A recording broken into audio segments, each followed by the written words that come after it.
Hello, welcome everyone. I warmly invite you to the MIAS Interdisciplinary Research Hub and to the presentation forum of the Hub. As you probably already know, the Hub has taken up a new format, and one thing is that it has a new logo, and then it also has a newsletter with which we hope to reach and invite more interested people to our activities in the Hub. And we also hope to take the work that the Hub has been doing to a wider and larger audience. And we also hope that the presentations that have gone before are also shared to everyone through the newsletter, and also to create a sort of depository, a resource of all the presentations that have gone before. So if you look at the newsletter, there's a list of titles of the previous presentations, along with a YouTube link through which you can access those presentations. And I urge you to do so if you haven't already, because you'll find there a variety of approaches to Ibn Arabi from different disciplinary standpoints, which is really in the spirit of the Hub, because the Hub really is a space where researchers and scholars can come together from their different methodological, disciplinary standpoints and look at the texts of Ibn Arabi from those different standpoints. And we've had really interesting results. We have had really interesting syntheses through the months, and we are hoping for more, and a lot of interesting presentations await you, as you'll see through the newsletters in the coming months. And so that is, in a sense, the presentation forum aspect of the Hub. The Hub also has other programs, for instance, a more informal space called the Study Evening, where students and researchers from the Hub could come together and read together and study together a text from Ibn Arabi from their different standpoints, from their different research perspectives. And thus, we hope to create in this space distinct forms of readers, and therefore distinct texts, although the text is the same text. So yes, so that's sort of the spirit of the Hub. And I just wanted to say these few things. I hope they were useful. Rim, would you like to add to that, or? Thank you, Bharatwaj. There isn't more to add. Thank you so much, Bharatwaj. That was lovely. And just to welcome everyone, really, and to welcome as well those who've joined us for the first time. And I'm sure that you will enjoy Kris's presentation tonight, or this morning, for those of you in a different time zone. Thank you so much, Rim. Kris's presentation today is entitled The Poetics of Wujud in the Poems of Hamza Fansuri, Between the China Sea, Camphor Tree and Non-Place. Kris is a PhD candidate and a part-time lecturer at Southeast Asian Studies, Goethe University, Frankfurt. Her main interests lie in Sufi studies, history and philology in pre-20th century maritime Southeast Asia.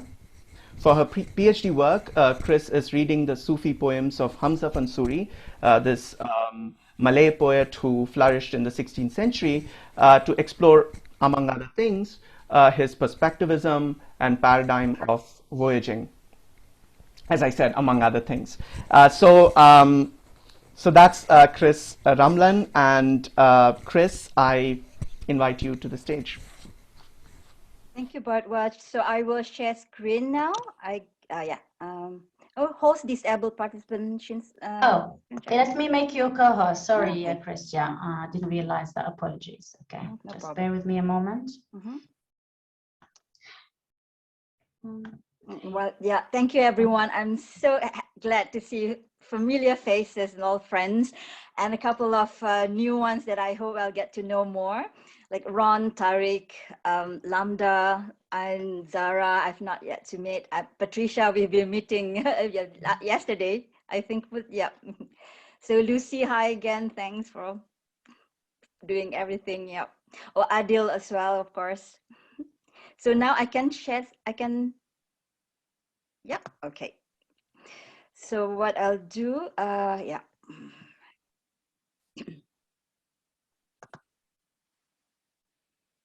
Okay.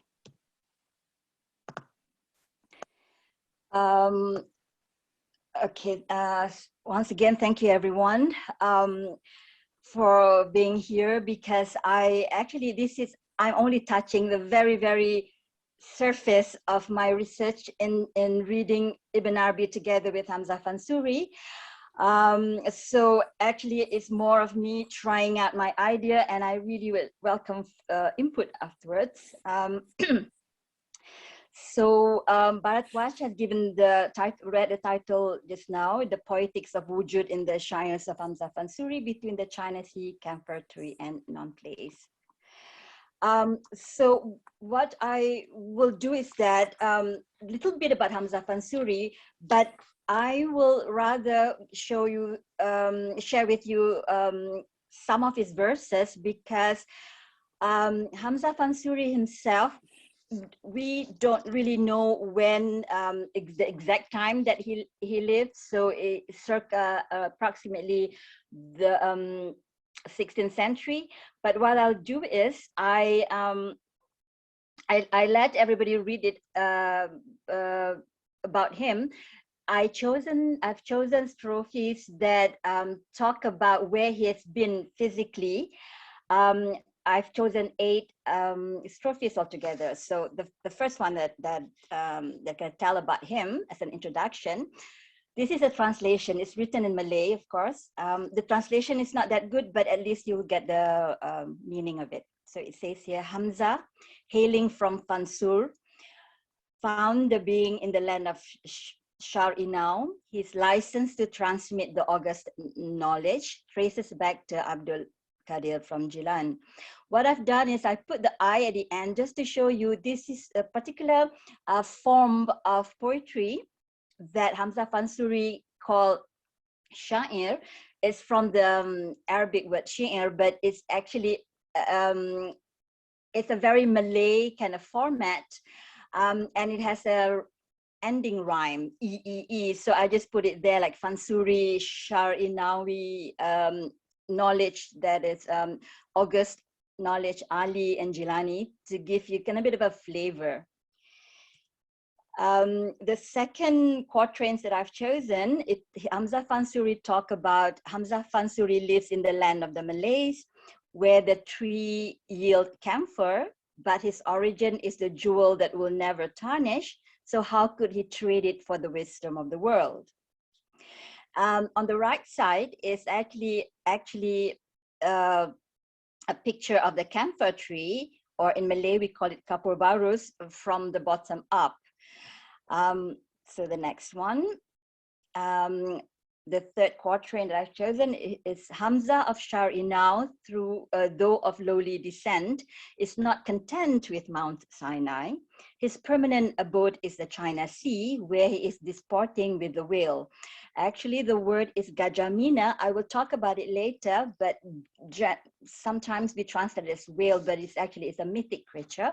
And the gajamina, if you look on the left side of the screen, that is an illustration from a manuscript from Bali.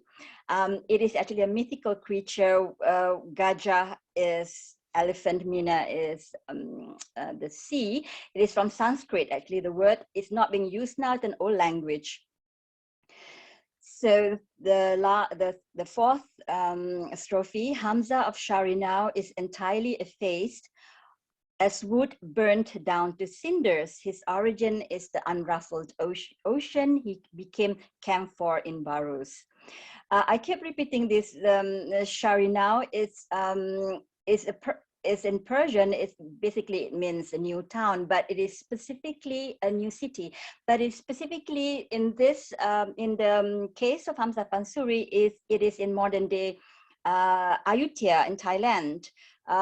From the 14th to the 17th century, The foreigners call it Shari now because there's a whole community of Persian traders there, and in fact they were very powerful. They were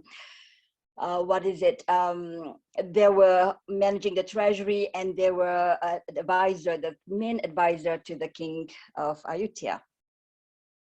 So you can see that he's been traveling everywhere from Barus. I will show you the map shortly. So yeah, this is the map. What I've done is that I've just, the red dots are simply places that Hamza Fansuri in his poems, his collection of poems, said that he's gone to. So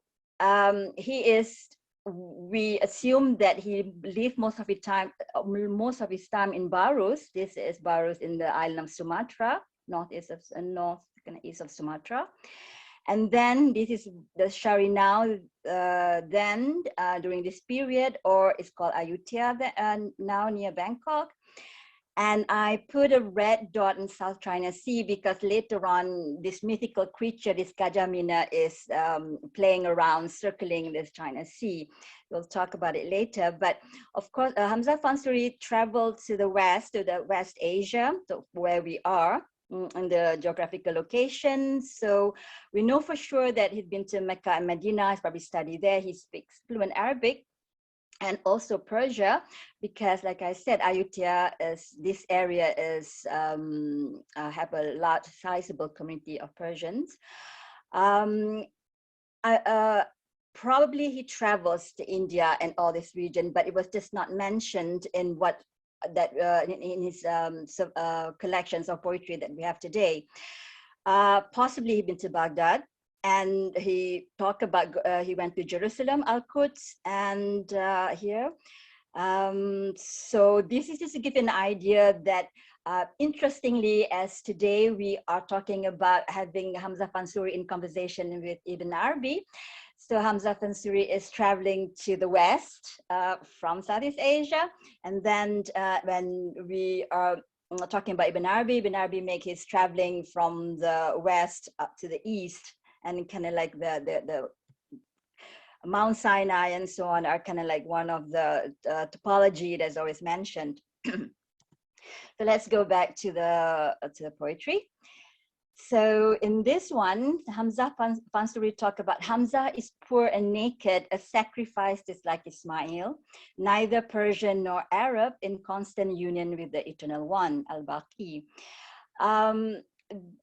In particular, I would like to highlight, he chose to write all his works and his poetry in Malay because he wanted to address it to the Malay-speaking people in this region. At this time, in the 16th century, Malay was the trading language for trades, the lingua franca around this region. And so he wanted to obviously expand his network and share his teaching with the whole community on this side. And this the verses that I have selected are all the takallus, the last verses for most of his poetry where he put in his name, but it is not his pen name. We believe that it is his real name, Hamza, but sometimes he took on topographic surname. So he put sometimes Hamza Fansuri, he comes from Fansur, or Hamza of Sharnawi from Sharinau. And here, Hamza Fansuri in Makkah, seeking God at Baitul Kaaba, at Barus traveling to Al-Quds, unpleasantly tough, for eventually he found him in his own house. So obviously his own house, referring to the heart. And then the third one, Hamza the stranger is a sacred bird. His house is the frequented house, or the Baitul Ma'mur. In his pre-existent state, he was intended for Camphor, Mint al-Asjari of the region of Fansur. Most of the time, I chose the English translation, but sometimes, but for example, in this instance, the Kursi, the earlier translator put it pre-existent state, but I think there is a specific meaning that Hamza Fansuri wanted to talk about. because as I continue with my my presentation, one of the focus is I'll be talking about Wujud, and the Min al Ashjari, because it could just mean trees from the region of Fansur, because we're talking about the camphor, but I think I have not kind of looked into it further, but it probably referred to certain motive that he's referring to. And so this is the last one I've chosen to introduce Hamza to everyone today. So the last strophe is, do not look for Hamza, his kind is not human, his person, though perishable, is in constant union with the real being. So like I said, I let Hamza talk about himself. So just for me to kind of add on a bit to this, to give you a bit of context about him. So as a Malay, so I'm addressing him as Hamza, his first name, because that's the convention of the Malay to call by the first name without his surname. And like I mentioned just now, Fansuri is the toponymic surname or a nisbah used by Hamza, and he signed off his poems with it. But sometimes he refers to Barus and sometimes to Sharinau. And these two places must have been significant to him. Yeah, and because at one point he just talked about that he found Wujud in Sharinau. So like I mentioned just now, he also mentioned throughout his poetry that he traveled to certain places. And he is, although we don't know where when he actually lived, and we don't really have information about his personal life, but in World Book of Sufi Who's and Who, he would be a representative from Southeast Asia, from the Malay-speaking world. For example, in John Reynaud's Historical Dictionary of Sufism, Hamza Fansuri is listed as a Sumatran Qadiri author and poet. He was influenced by the teaching of Ibn Arabi. Pretty much all scholars who've worked on Ibn Arabi texts have agreed that Ibn Arabi played a very significant influence on his work. He created some of the earliest examples of a genre of Malay poetry, which in Malay we call syair. But it is peculiarly very Malay in the language and the composition. And generally, his syair is stringing from 13 to 15 quatrains, with each bite or strophe have the same rhyme ending. Generally, basically, all of his syair is the lyrical didactic verses. And so generally, various scholars of Southeast Asian studies have kind of like have different ideas about when he actually lived. So it could be anything between 1527 to 1620, based on certain archaeological things about gravestones and so on, but I wouldn't go into that. So with that in mind, I would then move to the next slide. I just wanted to show everyone the two motifs that I have highlighted, which is camphor and later the gajamina, which will be playing in the China Sea. Why I chose these two motifs today and to start it off, because like in the presentation, I mentioned about the idea of situatedness, and how from that idea of situatedness, of geography and location, then we will then move to the second part of the presentation, where I will choose another verses from Hamza Fansuri that talk about the idea of a non-place, the whole conversation about wujud and the relationship between God and human. So now a little bit about the local context. So this kapur barus, or this camphor, have a significant motive in Hamza Fansuri because it is truly very kind of unique to this part of the world, which he chose to write in Malay, because before it's either materials available in Arabic or in Persian. And so I just wanted to kind of like point it out to you that the word camphor occurred once in the Quran, Surah Al-Insan, verse 5, and where the verse said, the righteous, the al-abrar, truly drink of cup tempered with camphor. Although Hamza Fansuri has not kind of make reference to this, but it is interesting because earlier recent linguistic studies have shown that the word kafura that appear in the Quran is actually kind of like etymologically is the language from Malay language, and it's the cognates, the language variants are wide across in the Malayo-Polynesian area. So my map here are cut off. So basically the word kapur and its cognates are kind of used widely there. And from there, it enters into other languages, and then and it's interesting for us as a linguist to kind of like see that evidences of the significance of this camphor from Barus.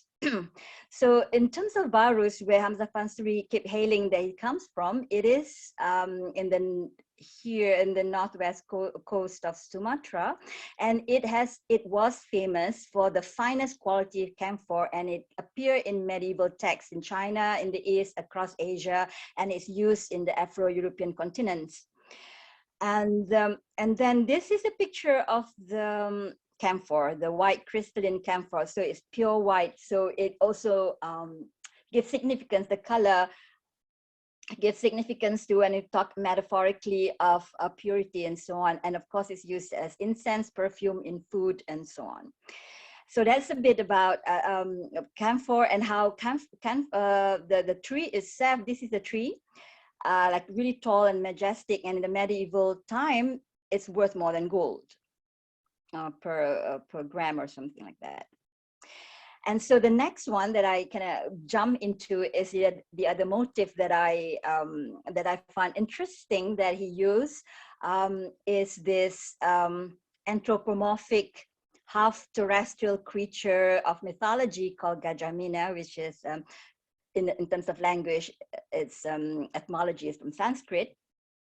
So it has this head of elephant and the body of a fish, and it's also an ancient motif. And in Indonesia, in Java and Bali, and also across the region, mainland Asia, it's appearing everywhere. It's in temples and so on. So this is another form of this Gajamina, or it's called Makara.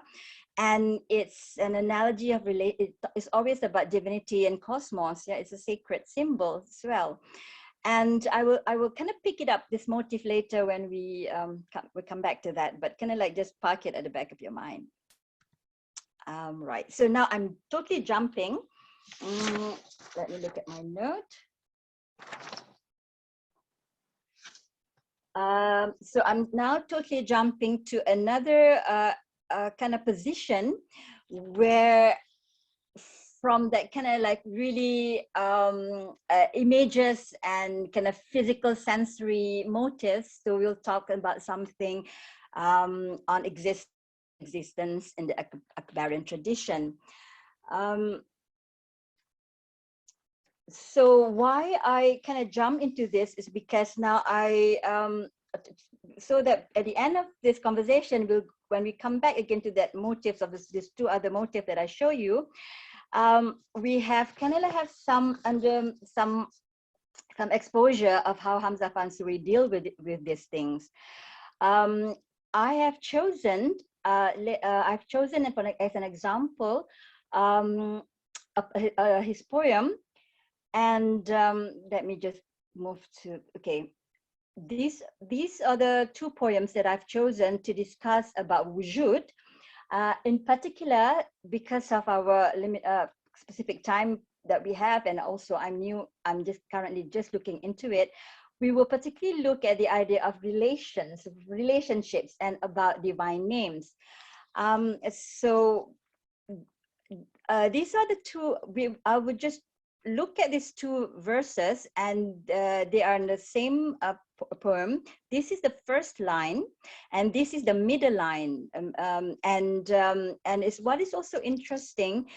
It seems that for Hamza Fansuri, this particular poem is like a brief of the entire of his work, of his teaching, because he also write a commentary on it. And the commentary is called The Secrets of the Gnostics. And the original title is in Arabic. It's called Asrarul Arifin, but the writing is in Malay. And I read out to you what he says in the introduction.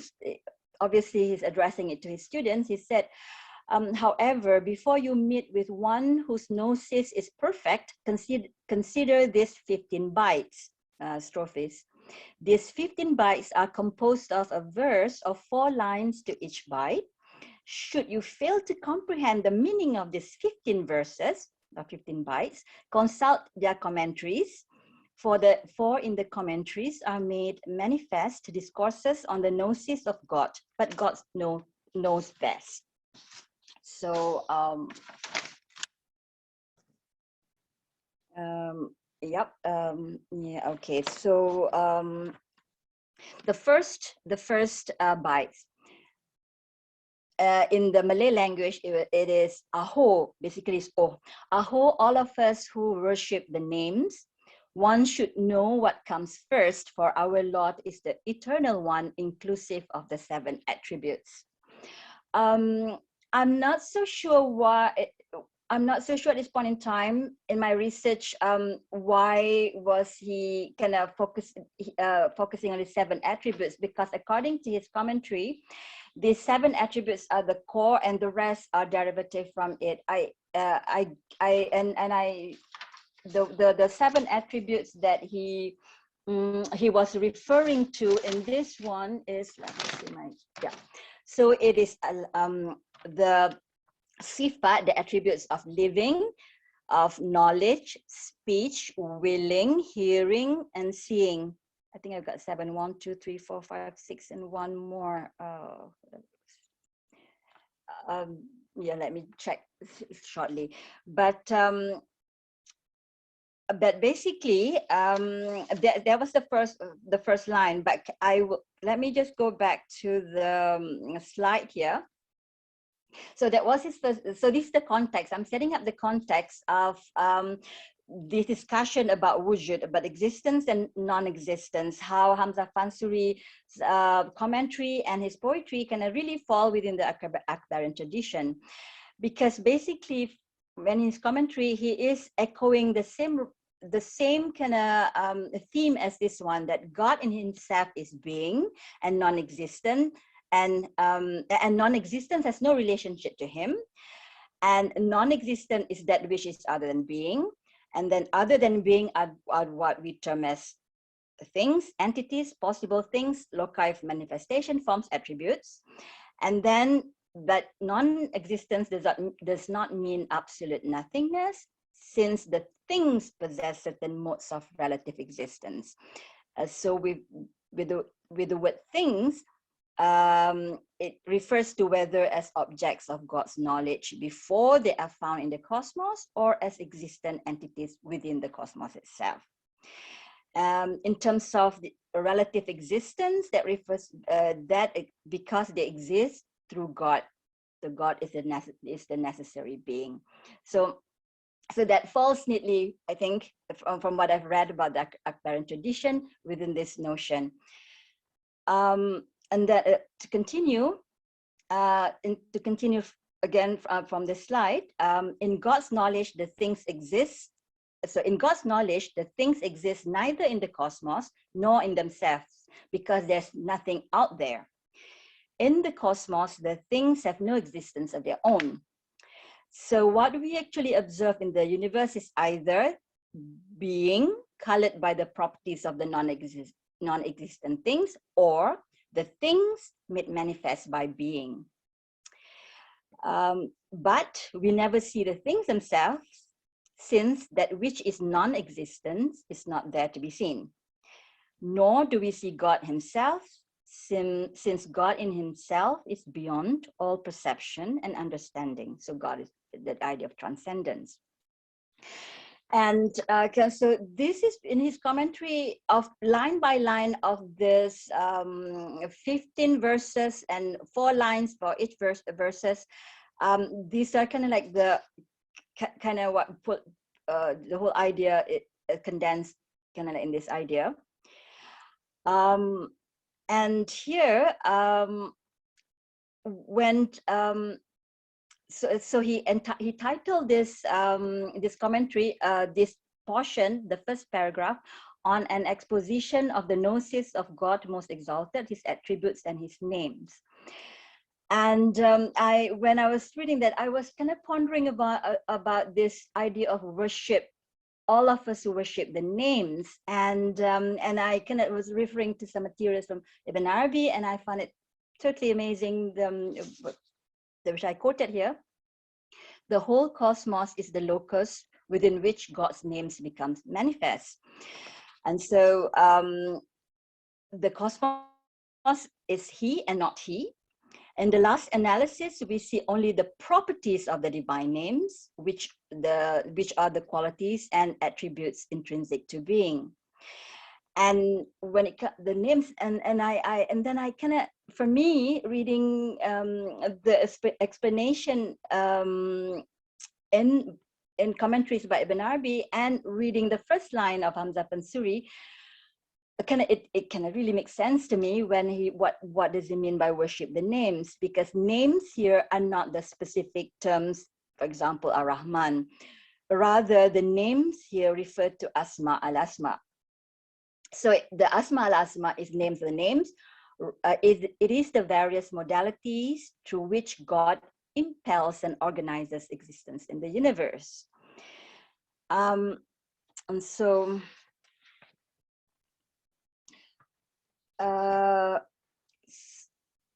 what Hamza Fansuri wrote that in his commentary for this first line, know that by the line, he is one with his 7 attributes. Okay, that is next. That is not yet. Let me see. Okay, let me just continue. And then I was gonna continue looking at Ibn Arabi's work, and then there is I found a quotation that in the Sufi Path of Knowledge by Chitix from Futuhat book 2. God says, "Call upon Allah or call upon the All-Merciful, whichever you call upon. To him belong the most beautiful names." And quoting from the Quran, here God makes the most beautiful names belong equally to Allah and the All-Merciful. But notice this subtle point: every name has a meaning, makna, and a form, surah. Allah is called by the name's meaning, while the All-Merciful, Ar-Rahman, is called by the name's form. This is because the breath is ascribed to all the All-Merciful, and through the breath, the divine words become manifest within the various levels of the void, which is where the cosmos become manifest. So we only call upon God by means of the form of the name. And this, for me, clarify, on top of Hamza's own commentary, the first line, all of us who worship the names, and talk about the Asma al-Asma. And so what is interesting as I kind of ponder about it is the idea of I cannot see the top.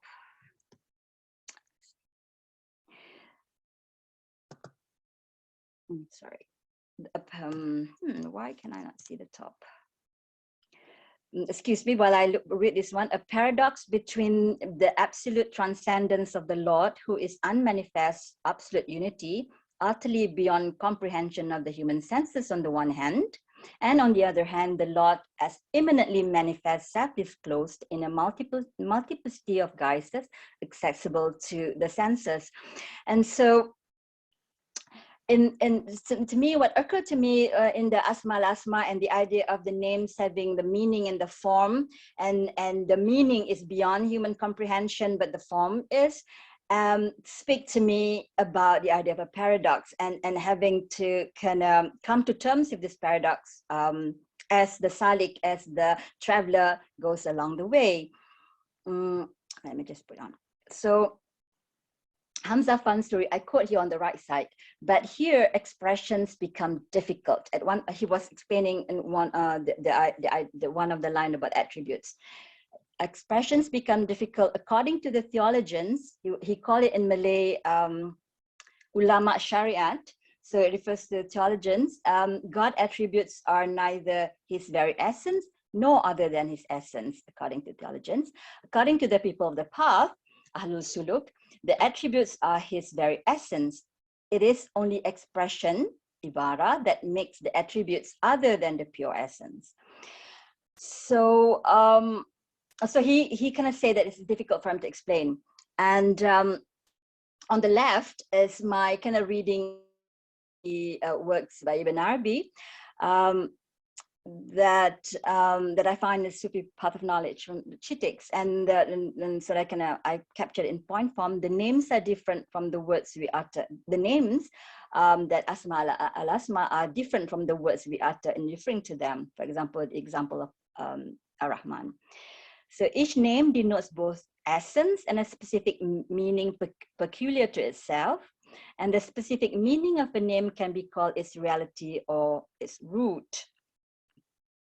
And I just also wanted to highlight to you, throughout this commentary by Hamza Fansuri, he kept giving examples of the difference between people of the path and also the theologians. And it appeared that during the context of him writing this text, there is obviously a polemic or discussion on that. Obviously, there's some questions posed to him as to the divine names and how to relate to the idea of a divine name. So he is giving this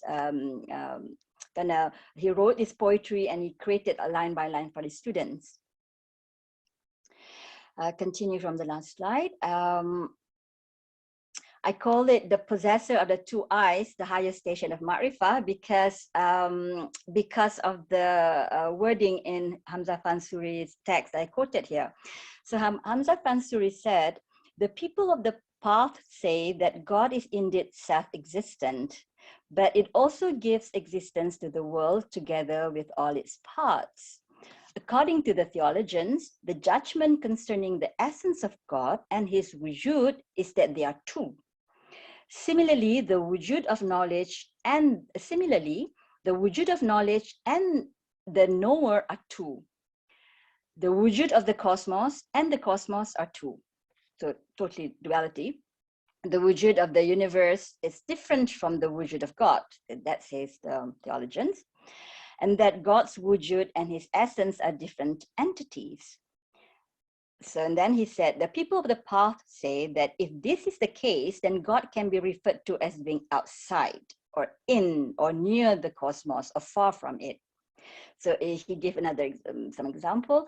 Then he said to us, it's interesting that he said the people of the path, the Ahlul Suluk, and to us probably that refers to the Gnosis.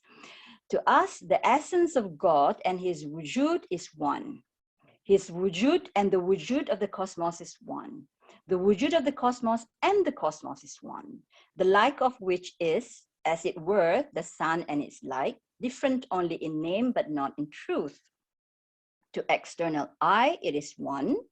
To the eye of the internal perception, he used the word heart, it is also one. So is the wujud of the cosmos in relation to the wujud of God, it is one. So I underline and I bold the word relation because then the conversation goes about relationship. For the universe considered independently does not exist. Although outwardly it exists, it is nothing but appearance and not reality.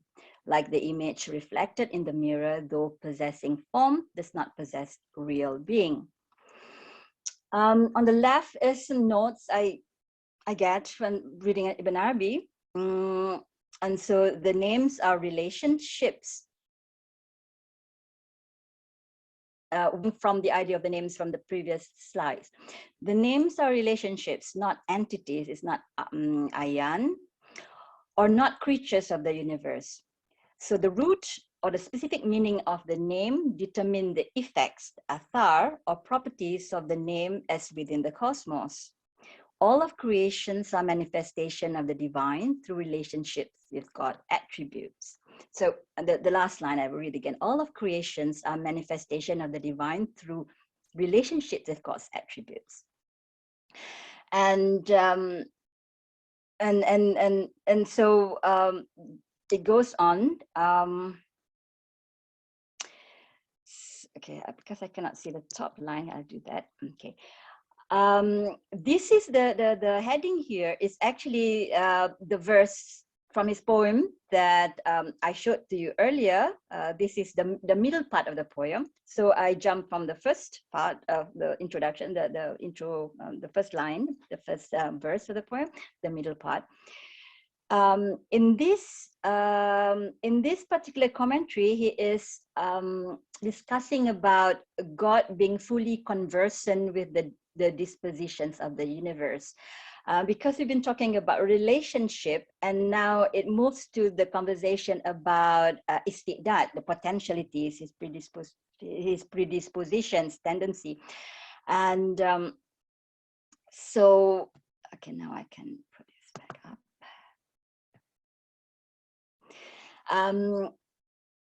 And he ends that line of the bite of that verse with, he is named Bismillahir Rahmanir Rahim. And so Hamza said, by potentialities is meant his predispositions or istidad that are ever residing in his all-embracing knowledge. So everything is in God's knowledge, the potentialities. So he gave an analogy. According to an analogy of the people of the path, knowledge pursues the known. It is likened to a vast ocean. It is the waves that come and go, appear and subside. And then I find it very interesting. It is like this interesting, that very Akbarian, then can I shift the position. But according to another analogy, without the ocean, the waves will not appear. And according to this analogy, the waves follow the ocean. That is, the known follow knowledge.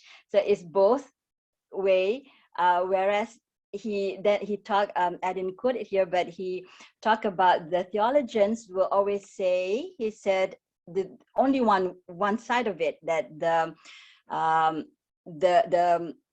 oceans follow the waves follow the ocean. The ocean come and go. So knowledge pursue the known. So the known can't be pursuing the knowledge. But then he gives it another twist. So that's why previous slide I was talking about this paradox. So Hamza Fansuri is kind of like guiding his students to kind of shift their perspectives. And throughout his commentary also, because he talked about the different levels and the different type of the khas, the elite of the elite of in terms of ma'rifah and the level of knowledge and the point of what ma'rifah meant. And he talked about different meanings when you're at this level, at this plane, and you see it in a different perspective and different meaning. And that reminds me so much of the book of Michael Sells that I'm gonna read about event, meaning, event, and perspective changes and so on. I put here because of the analogy of waves and ocean, I just also wanted to kind of highlight it to you because we're talking about situatedness. The island Southeast Asia is surrounded by water. So throughout the poetry of Hamza Fansuri, it's water, it's just surrounded by water, and